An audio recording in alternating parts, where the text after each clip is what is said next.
Sunrise Extra on a Tuesday. An off the rails Tuesday. We've got the itis, y'all. We've got the holiday week itis, and it's been rubbing off all show long. Anything I did during that Sunrise TV show, you think You're like, things were fireable? Like fireable offenses? No. No, You're good. All right. not this time. They don't usually fire you just for being bad, right? Just for being bad at your job, you usually don't get We're fired. crazy today.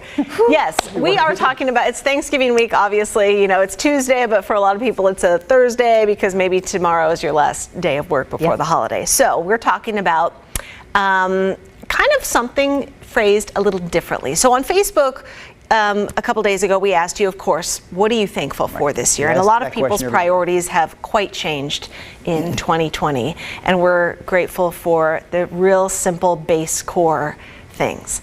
Yeah.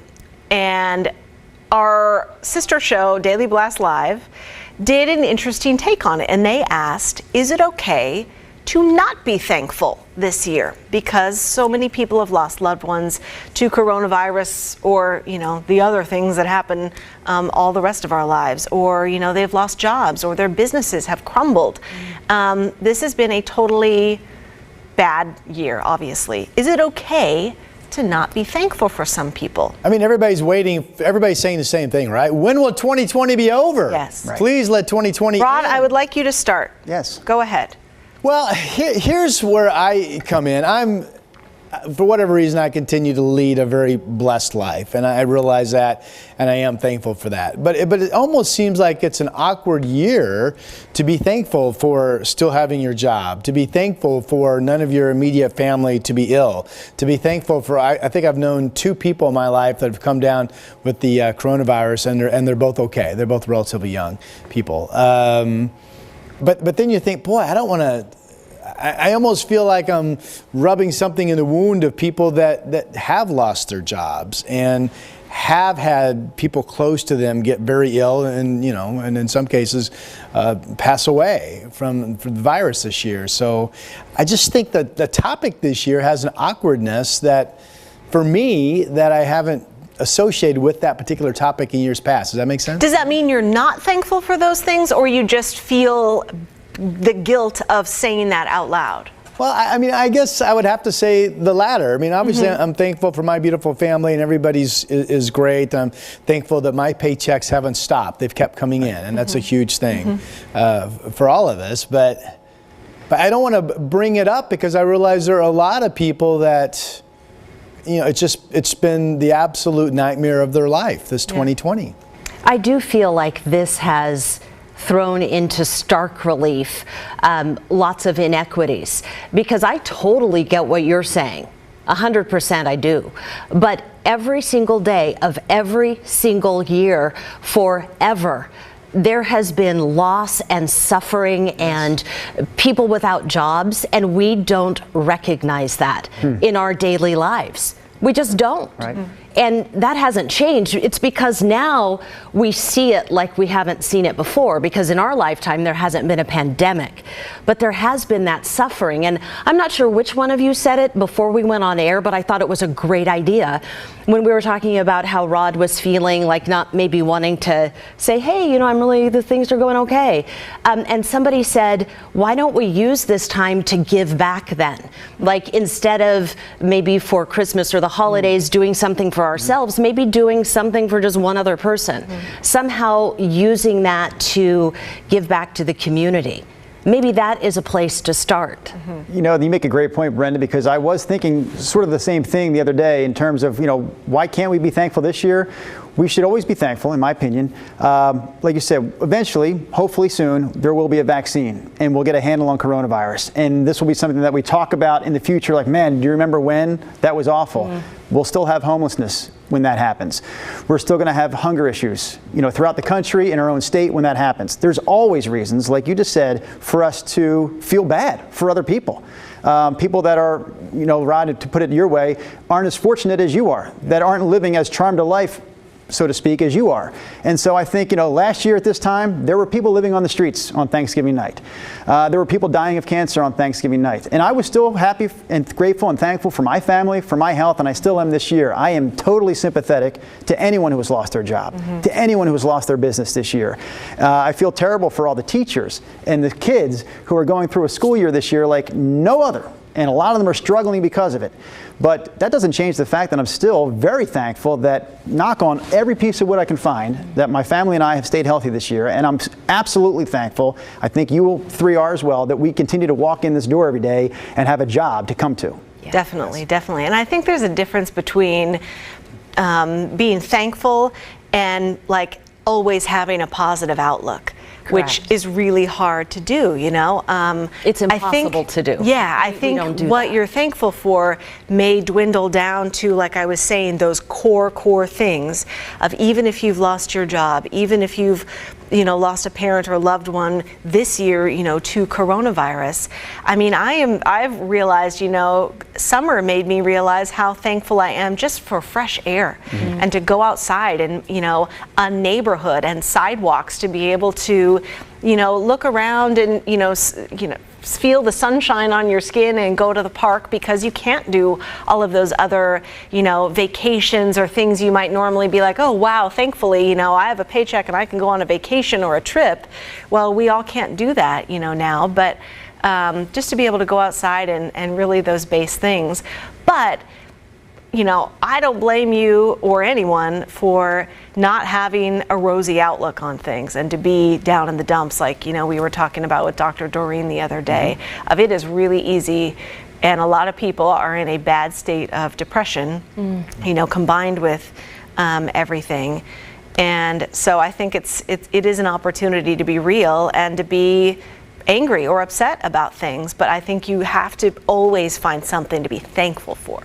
I do feel like that's one of the biggest lessons of my life, and I came to it very late because at some point the shoulds get us, because I always thought at some point in my life down the road I would have it figured out. I would get over some of the challenges. I wouldn't have to worry about the same things that I worried about in my 20s that I have to worry about in my 40s or 60s or 80s.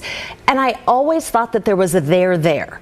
And what I now believe is that there's never a there. We may figure out certain things, but like you're talking about, Nina, the challenges and the feelings of anger, depression, happiness, joy, boredom, all those things just keep cycling through. When they say change is the only constant, that is true. And all those feelings are valid. It's ludicrous to think that this particular time or any other that we have to put on a good face. I mean, we keep moving forward, hopefully, but not everybody does, and it doesn't always work out. And that to me is just part of the big picture, the realization and acceptance that there are things that you can change and there are certain things that you can't change. But all those emotions are valid going through 2020 and beyond.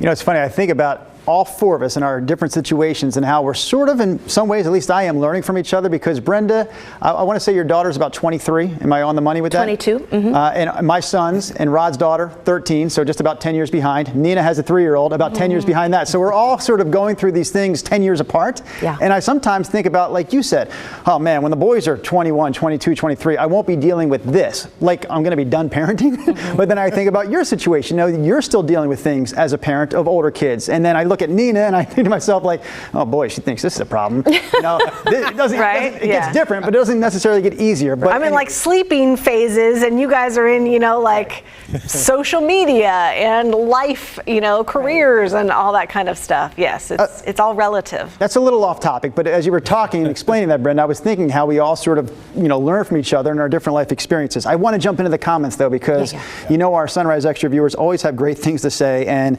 it is no different with this topic today. I start with one of my favorites, Susan Decker. Susan, she says, you wouldn't know good without bad. Oh, so that's focusing very true. Focusing on the good that has happened to you helps you get through the bad. Yes, that is so true.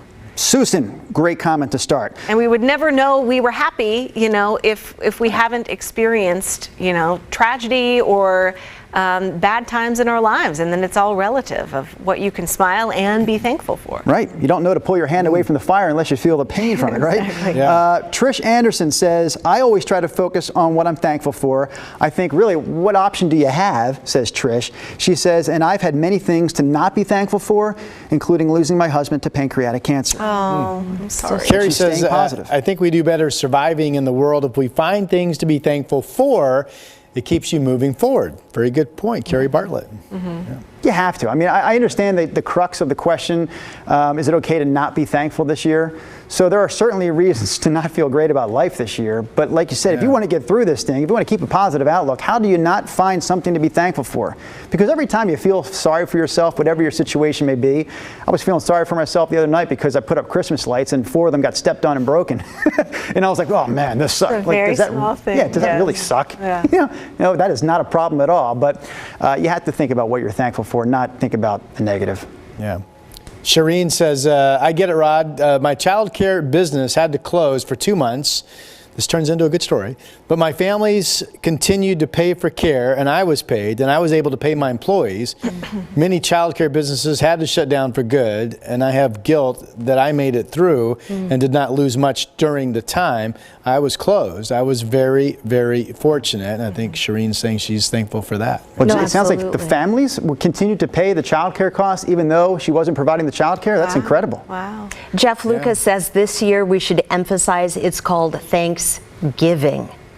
Yeah, I think that's a good point. Yes. We always focus on the thanks, but this year we should maybe focus on And the giving. if you can, Yeah. right? I think a lot of people, I'm thinking about like the restaurant industry, and so many restaurants have permanently closed, and there's going to be another round of that, after our Oregon and Washington freezes. But a lot of, like for example, in the food community, they're saying, after all this is over, we have to change, how like this industry is run, are we tipping, servers and not wait staff, and how, the price of food comes in, and how is it a sit down anymore, or is it grab and go of like, I think this is gonna, as we've always talked about way early on, like innovation comes out of these hard circumstances, and I think a lot of people are really realizing what's been important to them. Maybe if you're working from home and you're not going into the office, now you realize, I've seen a lot of things where parents are now working from home and they see their child growing up, and learning new things each day just because they happen to be in the house. Everyone's in the house together, and now you realize, wow, what have I been missing? Like commuting back and forth and sitting in an office when I didn't have to. Right. And so massive, big, extreme career changes for people too, because they realize they're happier doing something else, or, boy, this boiled everything down to a base need and I want to be home more versus lifestyle traveling. changes in addition to career changes. I am telling you, I am really moved. I feel a little teary looking at some of the comments here this morning. Bill said he's cold and he's homeless, and our viewers who are on the stream are reaching out to him, and Jennifer said, I'm sorry, do you need some services that I can put you in touch with? And there is a whole part of this stream where people are reaching out. We can swing by, we can do this. That is what it's all about. Wow. That is exactly what it's all about. I saw Love that too, you Brenda. guys. That is awesome. Wow. Also hearing this morning from a viewer who I saw last week, maybe for the first time. Now she's chiming in somewhat regularly. Joe Sterling Calaviti. Hopefully I'm saying your last name right, Joe Sterling Calaviti. She says, I was diagnosed with cancer at 41. I will be 60 in February. So I've learned to not sweat the small stuff, which is an expression I remember my aunt always used. But here comes another one that her mother told her all the time that I never heard of before. Maybe you guys have heard this one. My mother taught me that sometimes people can't see the flowers in the vase because of the dust on the table. She said, see the flowers. Here's a light moment, okay? Nothing wrong with a light moment, right? This is from Willie Huey.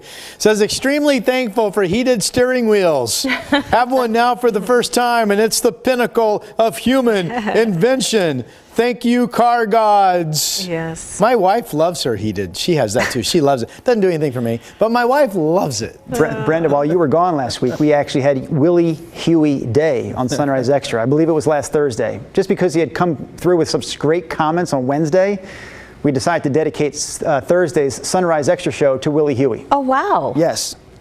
The first ever day dedicated to a Sunrise Extra viewer. What did he say? Oh, we can't remember. It wasn't that great, but no, I'm kidding, Willie.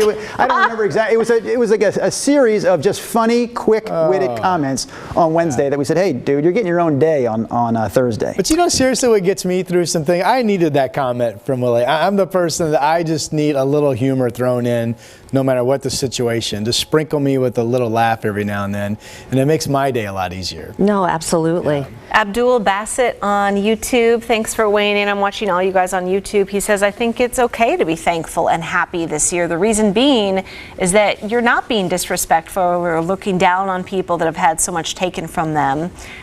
It's that, you can't be defeated by the world around you this year or any other. That's when COVID wins. Being thankful and happy for what you have does not let COVID win. I like that. Yeah, I like that too. It is tough, guys. It is tough to put yourself in other people's shoes because I do think, like Rod said, how fortunate we are. There were times, I don't know about you three, but there were times back in April, May of this year where I thought, are we going to be working together by the end of 2020? Every business has been affected in some way, shape, or form by COVID. And in our business, we rely on advertising dollars. And advertisers stopped advertising as much when they weren't getting the kind of business that they could afford advertising. So you see how it all works. And so come June, July, August, I was like, man, this is fantastic and wonderful that we still have the gigs.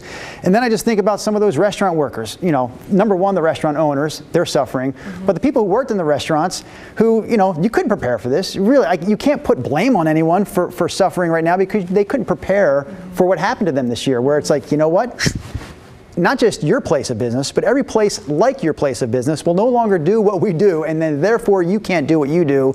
And I just feel so bad because there was no way to prepare, no way to plan, and now they have really nowhere to go if that is their career. I'm talking about waiters, waitresses, service staff at you restaurants. think of even restaurants have been able to open, hotels have been open, no one's coming. Right. Think of how many thousands and thousands of people work in hotels, from washing the sheets and washing dishes and vacuuming and maintenance workers, all of those people who happen to be, largely lost everything. And now here comes the holiday season. It's really hard because you look at You're there people just who thankful have for their never, lives. ever needed to ask for help before, right? And then something like the pandemic wipes you out, or something like the wildfires destroys everything. And it's okay to ask for help, but that's a thing that we're not used to. Right? I think the truth is that everybody needs community, everybody needs something, and now these are just extreme examples of that. But there is a certain, I would guess, I'm sure I would feel the same way. You're just not sure how to process all that because it's so unfamiliar, because you're usually the one being the helper and not the helpee. A couple other comments just from the stream that I saw. Cassandra Robinson, good morning to you. She says, if you're still above ground with a loving family and friends, that's enough to be thankful for. Natalie Pelk was kind of picking up on what we were speaking about earlier, and she says, kind of agreeing with people, but saying, however, she says, our toxic positivity culture only perpetuates inauthenticity.